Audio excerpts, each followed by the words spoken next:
سنہرا ہندوستان میں آپ کا خیر مقدم ہے۔ حادثے راہ کے زیور ہیں مسافر کے لیے، حادثے راہ کے زیور ہیں مسافر کے لیے، ایک ٹھوکر جو لگی ہے تو ارادہ نہ بدل۔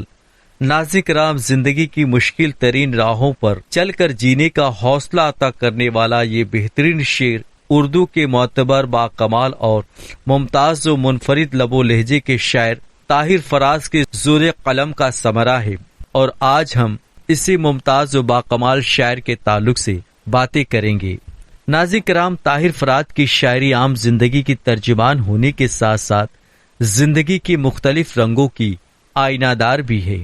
طاہر فراز شعور شاعری پر وہ قدرت رکھتے تھے کہ ان کی شرکت کسی بھی مشاعرے کو وقار بخشتی تھی۔ وہ دبستان رامپور کے شعراء کے انجمن میں ماہتاب کی حیثیت رکھتے تھے۔ ان کے شعری کمالات کا روشن و پروقار پہلو یہ تھا کہ وہ اپنے اشعار کے ذریعہ عوام سے راست گفتگو کیا کرتے تھے۔ ان کا اسلوب شاعری نفیس اور لہجہ اتنا سہل، قابل فہم اور رواں ہے کہ ہر خاص و عام ان کی شاعری کا فریفتہ و گرویدہ نظر آتا ہے۔ ناظرین کرام، ان کا یہی شعری کمال علم و ادب کی دنیا میں ان کی ہماگیریت کا مظہر ہے۔ وہ آسان، سہل اور کم الفاظ کے ساتھ گہری و اثر انگیز بات پیش کرنے کا کمال رکھتے تھے۔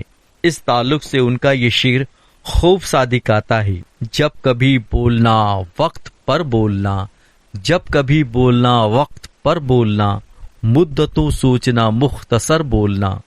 ناظرین کرام، مذکورہ شعر محض شائستگی و سادگی کا پیکر ہی نہیں بلکہ ان کی شخصیت کی خوبصورت تصویر بھی ہے۔ دوستو، طاہر فراز کی ولادت 29 جون 1953 کو اتر پردیش کے مشہور تاریخی و ادبی شہر بدایوں میں ہوئی۔ انہوں نے بدایوں میں ہی اپنی ابتدائی تعلیم مکمل کی۔ بچپن سے انہیں شعر و سخن سے گہرا شغف تھا۔ انٹرمیڈیٹ کے بعد طاہر فراز رامپور منتقل ہو گئے۔ وہاں انہوں نے معروف شاعر شوق رامپوری کا زانوِ تلمذ طے کیا۔ ناظرین کرام، طاہر فراز کی شاعری میں جہاں مسرت و شادمانی کے چشمے پھوٹتے ہیں، وہیں ان کی شاعری درد و کرب، تڑپ و ناچاری، بے بسی و مفلسی کی مصور بھی نظر آتی ہے۔ ان کے یہاں کا درد و کرب کسی مصنوعی جذبے کی دین نہیں بلکہ ان کے ذاتی تجربات و مشاہدات کی تخلیق ہے، جو ان کی شاعری میں خصوصیت کی حامل ہے۔ دوستو، طاہر فراز اپنے تجربے کو جب شعر کے قالب میں ڈھالتے ہیں تو اس کی شکل یوں بنتی ہے: زندگی تیرے تعاقب میں ہم، زندگی تیرے تعاقب میں ہم، اتنا چلتے ہیں کہ مر جاتے ہیں۔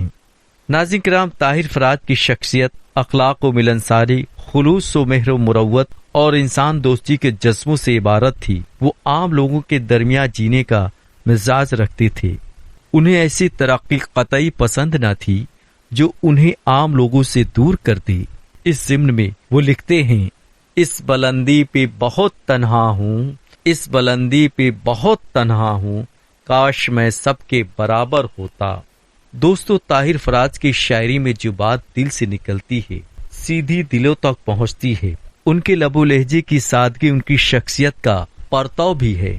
جب وہ اپنی پرسوز و مترنم آواز میں کلام پیش کرتے تو سامعین و ناظرین اتنی شدت سے غریق سماعت ہوتے کہ محفل میں سناٹا چھا جاتا اور پھر وہ داد و تحسین کے محور بن جاتے۔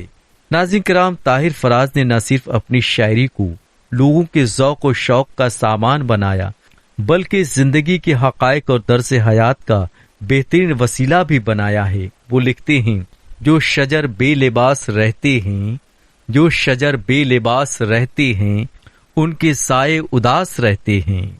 انہوں نے خانہ بدوشی کے کرب کو شعری پیکر یوں عطا کیا ہے: میری خانہ بدوشی سے پوچھے کوئی، میری خانہ بدوشی سے پوچھے کوئی، کتنی مشکل ہے رستے کو گھر بنانا۔ ناظرین کرام، لالچ، ہرس، حسد، کینہ پروری ایسے عیب ہیں جو انسان کو تباہ و برباد کر دیتے ہیں، اس کی خودی کو مار دیتے ہیں۔ اس ضمن میں طاہر فراز یوں رقم تراز ہوتے ہیں: جانتا ہوں میں اپنے قاتل کو، جانتا ہوں میں اپنے قاتل کو، روز کرتا ہے خودکشی مجھ میں۔ ناظرین کرام، طاہر فراز کی شاعری میں معاشرتی حقیقت، تصوف و عوامی احساسات کو خاصا مقام حاصل ہے۔ انہوں نے اپنی شاعری کے ذریعہ ماں کی عظمت اور اس کی سربلندی کا تذکرہ نہایت ہی احسن انداز میں کیا ہے، اور اولاد کے تئیں ماں کی شفقت اور بے لوث قربانی کا ذکر دھیمے، سہل اور جذباتی انداز میں کیا ہے۔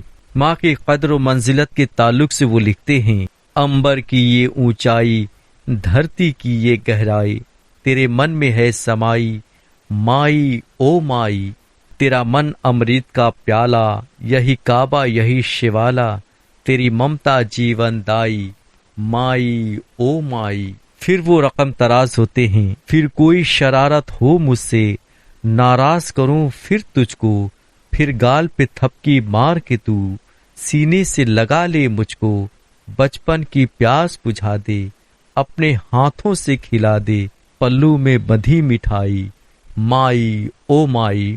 دوستو، طاہر فراز کی شاعری میں جہاں معاشرتی ناہمواری، بے بسی، ناچاری و غربا و نادار کے احساسات کے درد بھرے اشک چھلکتے ہیں، وہیں اس میں عشق و رومان کے مہکتے پھول کی بقیا بھی نظر آتی ہے۔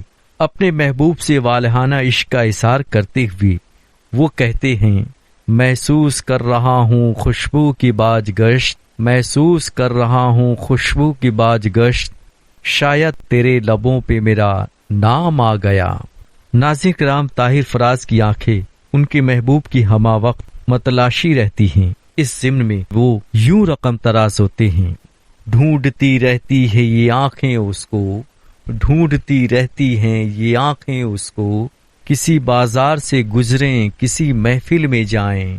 اپنے محبوب کے حسن و جمال کی تعریف میں طاہر فراز یوں لکھتے ہیں: بہت خوبصورت ہو تم، بہت خوبصورت ہو تم، کبھی میں یہ کہہ دوں محبت ہے تم سے، تو مجھ کو خدا را غلط مت سمجھنا کہ میری ضرورت ہو تم، بہت خوبصورت ہو تم۔ دوستو، زندگی نشیب و فراز کی محور ہے، خوشی و غم اس کے اثاثے ہیں، آگے بڑھنے کے لیے پیچھے ہٹنا زندگی کی علامت ہے۔ اس تعلق سے طاہر فراز لکھتے ہیں: تاریکیوں نے خود کو ملایا ہے دھوپ میں، تاریکیوں نے خود کو ملایا ہے دھوپ میں، سایہ جو شام کا نظر آیا ہے دھوپ میں۔ فطرت انسانی و وسعت آدمیت کے حوالے سے وہ لکھتے ہیں: آدمی ہوں وصف پیغمبر نہ مانگ، آدمی ہوں وصف پیغمبر نہ مانگ، مجھ سے میرے دوست میرا سر نہ مانگ۔ دوستو، پرانے درخت اپنی شاخوں اور اپنے پتوں کے دامن میں ہماری تہذیب و ثقافت کی تاریخ کو سمیٹے آج بھی ہمیں اپنے سائے عطا کرتے ہیں۔ اس ضمن میں طاہر فراز ایک شعر کو یوں نوکے قلم کرتے ہیں: پرانے عہد کے قصے سناتا رہتا ہے، پرانے عہد کے قصے سناتا رہتا ہے، بچا ہوا ہے جو بوڑھا شجر ہماری طرف۔ ناظرین کرام، طاہر فراز کی شاعری میں زندگی کے تمام رنگ اپنی رعنائی کے ساتھ ابھرتے ہیں۔ انہوں نے اپنی شاعری کو اپنی شخصیت اور عام زندگی کا آئینہ دار بنایا۔ انہوں نے اپنے کمال فن و شعور کے ساتھ ادب و انسانیت کی جن نوعیت کے خدمات انجام دی ہیں، انہیں کبھی بھی فراموش نہیں کیا جا سکتا ہے۔ ناظرین کرام، علم و ادب کا یہ روشن ستارہ 25 جنوری 2026 کو قضا کے بادل میں ہمیشہ کے لیے چھپ گیا۔ دوستو، ہماری یہ ویڈیو آپ کو کیسی لگی اپنے کمنٹس میں ضرور بتائیں۔ اگر پسند آئی ہو تو اسے لائک اور شیئر لازمی کریں، اور ساتھ ہی ساتھ ہمارے چینل کو سبسکرائب کرنا اور پیج کو فالو کرنا نہ بھولیں۔ مزید جانکاریوں و مزید معلومات کے ساتھ آئندہ ویڈیو میں آپ سے پھر ملاقات ہوگی۔ تب تک کے لیے آداب۔